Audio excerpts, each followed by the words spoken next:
Hey, it's Earthman Abomination, or Jasper. This is what I look like. Face reveals are stupid, so I'm not doing one, but this is what I look like. You're gonna see more of my face in the video, and I hope you guys enjoy. Hi, my name is Jasper Pamatmat. Today, I'm going to be talking about my favorite scene from Ex Machina.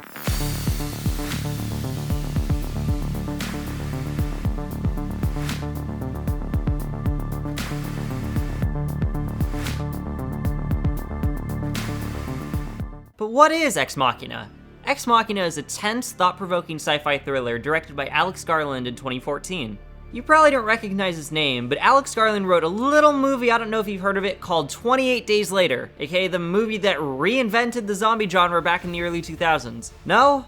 Anyways, 28 Days Later's success due to its sharp writing, fleshed-out characters, led to movies like I Am Legend and World War Z, along with shows like The Walking Dead being made possible. He also contributed his talents to a few other movies, but none were, in my eyes, as impressive as 28 Days Later. Many thought he'd never top the work he did on that film. That is until they saw his directorial debut, Ex Machina. In the film, the CEO of the world's leading tech company, played by Oscar Isaac, invites a random programmer, played by Donald Gleason, to his estate to participate in something called a Turing test with his self-made AI. The young programmer, Caleb, is shocked when he finds out that the AI Oscar Isaac's character Nathan created is actually in the form of a young, beautiful girl played by Alicia Vikander. Over the span of a few days, Caleb loses his mind as he interviews the AI who Nathan named Ava. He begins to question what it means to be human, and if Ava is in fact a sentient being.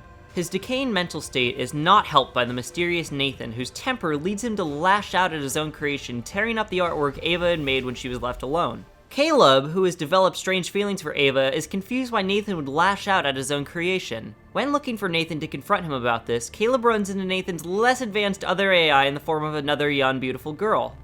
Kyoko. Where's Nathan? Where's Nathan? I can't really show the rest of the scene since there's partial nudity, but basically she starts to disrobe as that is what she's been programmed to do for Nathan. Caleb tries to stop her, him trying to button the AI Kyoko's shirt back up. And with perfect timing as all of this is going down, Nathan walks into the room unannounced. I told you you're wasting your time talking to her.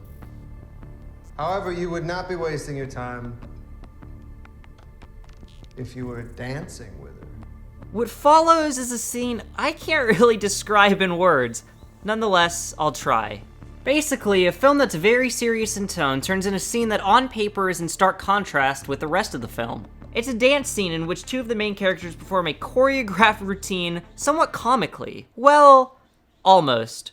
What if I told you that what I just said about this scene is incredibly misleading? Let me explain. Without context, this scene cuts away at the seriousness of the film, but in reality, we get a scene that unnerves the audience arguably more than any prior to this moment. But how does a silly scene on paper turn into an unnerving, intense scene? Director Alex Garland uses one shot in particular to help unnerve the audience. That being the reaction shot. A reaction shot is used to show a character's reaction to the main occurrence happening in a scene. A reaction shot cuts away from the focus of the scene to show the audience how that particular character is feeling. A reaction shot will, in most cases, show a character's immediate reaction to a particular point of importance, but Alex Garland does something with the reaction shot that helps both immerse and unnerve the viewer. He uses Caleb's reaction to show how viewers enjoying the dance number should be reacting. The cutaway from the dance routine to the mortified Caleb shows how audiences should be creeped out at the lack of seriousness shown by Nathan and his creation Kyoko. During the whole routine, the camera cuts twice back to Caleb, his mortified expression worsening in the time between the two cuts. When the dance number starts, a sense of confusion and amusement most likely comes over the viewer before they see Caleb's reaction and realize how traumatizing all this is. The reaction shot helps viewers digest the true meaning of the scene as opposed to taking it at face value. But why out of all of the scenes of this modern sci-fi masterpiece is this the one that sticks around in people's head long after the film? Sure, they may dwell on the final scene, or maybe the scene that had the most action, but in the weeks following someone's first viewing, that dance scene will surely stick out. It might be a scene that they look up on YouTube and go to the comment section and just scroll through to see what people are saying about it, because it really is that memorable of a scene. I'd accredit its infamous status to the scene's pure boldness relative to the rest of the film. Garland constructs a serious narrative in the first hour of the film's runtime before boldly switching tones for only a few moments, then using the reaction shot to cue audiences back into the horrors that are about to begin. The scene serves as the true inciting incident that leads to the climax of the film. Typically in a film, or any story for that matter, we will see exposition lead to an inciting incident, which then leads to the rising action, building up to the climax before we see the falling action and subsequent resolution. Ex Machina's first hour of runtime in my eyes is all exposition. Exposition is often a bore to sit through, as complex stories typically start with a ton of exposition, whether it be direct like in Black Panther, where there was a voiceover to start the film, or a little bit more subtle like in Lord of the Rings, where Gandalf explains to both Frodo and the audience that the ring must be destroyed in the fires of Mount Doom. Exposition helps catch the audience up before introducing them to the inciting incident. Ex Machina, from a structural standpoint, does not have a real inciting incident that is preceded by exposition up until this dance scene. The scene serves as a true end to the first hour of immersion Garland puts the audience through.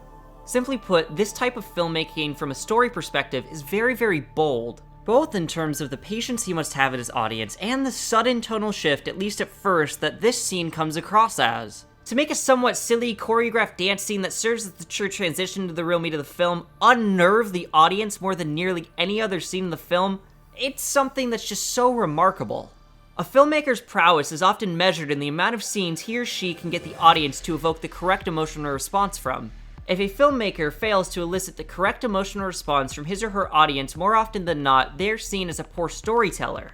But when someone like Garland goes above and beyond in eliciting the perfect response from their audience, it's something worth recognition.